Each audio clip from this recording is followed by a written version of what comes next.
인상주의의 아버지로 불리던 마네에게 두 명의 뮤지가 있었습니다.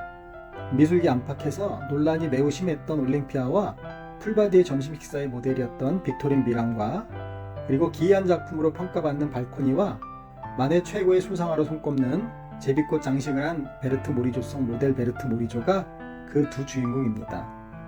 베르트 모리조와는 스승과 제자 또 뮤즈의 관계를 넘어서 서로 사랑하는 사이였지만 마네는 이미 유부남이었기에 베르트 모리조는 마네의 동생과 결혼을 하게 됩니다.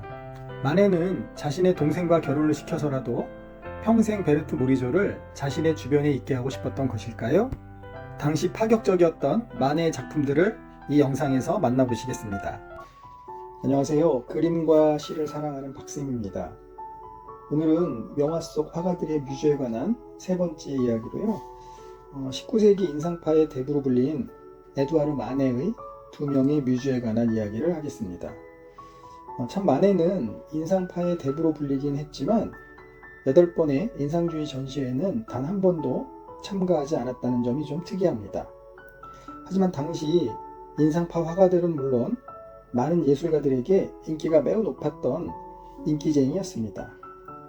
첫 번째 마네의 뮤즈는 1844년에 파리에서 태어난 빅토린 미랑이라는 여성으로 마네가 토마 퀴트르의 문화생 시절 모델이었던 빅토린을 만납니다.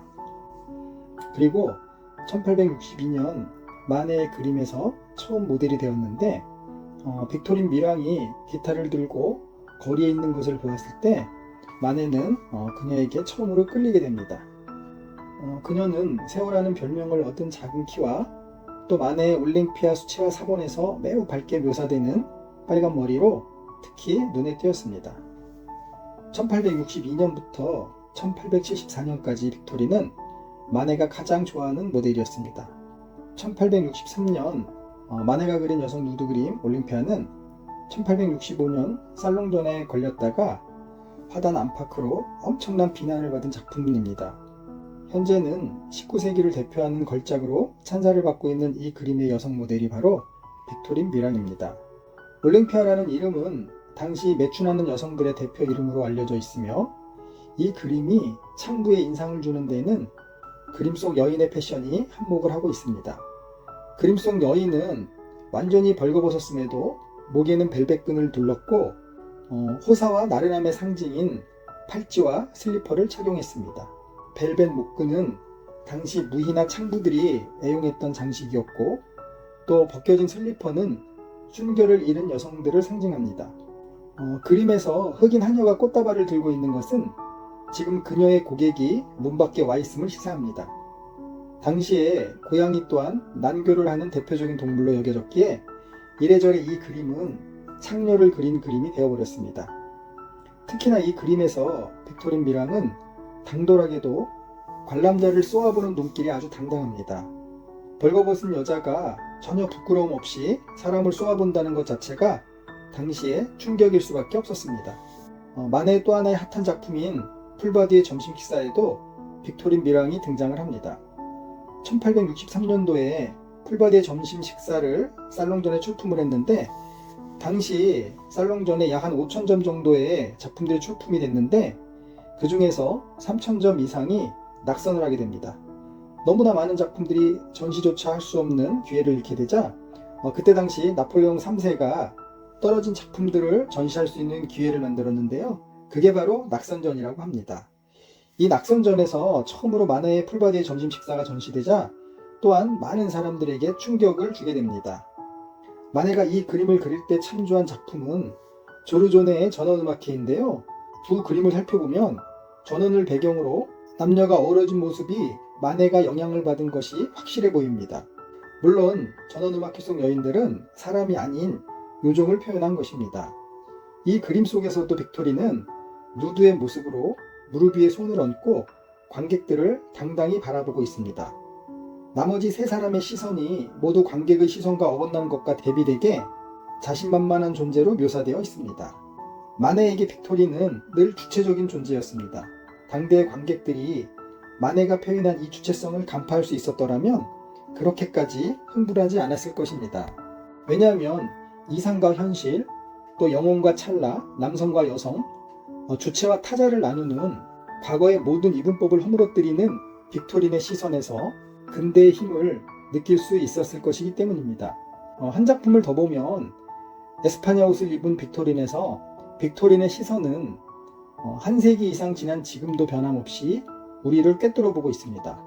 투 시합이 벌어진 현장이지만 그녀의 시선은 소에게 있지 않고 자신을 바라보는 관객들에게 있습니다. 빅토리는 단 한 사람의 관객도 자신의 자장으로부터 벗어나기를 원하지 않고 있으며 이 험한 투우판에 뛰어든 것은 우리의 시선을 자신에게 고정시키기 위한 것입니다. 그렇게 정면으로 마주한 시선 속에는 더 이상 가식이나 숨김이 존재할 수 없습니다. 한 비평가는 이렇게 이야기를 했습니다. 젊은 여자에게는 어울리지 않는 복장이고 또 어울리지 않는 놀이다. 좀 덜 과격한 놀이를 하면 좋았을걸. 솔직히 나더러 과일잼을 만드는 여자와 황소를 찔러 죽이는 여자 중에 하나를 선택하라고 한다면 당연히 전자를 택할 것이다. 그가 만약 오늘날 스페인에서 여성 투우사가 인기몰이를 하고 있다는 사실을 안다면 뭐라고 했을까요? 또 빅토린과 마네는 그런 시대가 다가오고 있으며 빅토린의 시선은 그 시대적 변화와 정면으로 마주하기 위한 것이라고 하지 않았을까요? 마네의 두 번째 뮤즈에 대한 이야기를 좀 해보겠습니다. 몇 안 되는 인상주의 여성 화가였던 베르트 모리조가 바로 그 주인공인데요. 1867년 베르트 모리조는 루브르 박물관에서 처음 에드와르 마네를 만납니다. 마네는 티치아노의 그림을 모사하고 있었고 모리조는 언니에게 쓴 편지에서 마네의 그림을 야생 과일 혹은 심지어 약간 덜 익은 것이라고 비유하고 하지만 그건 날 전혀 불쾌하지 않는다라고 했습니다.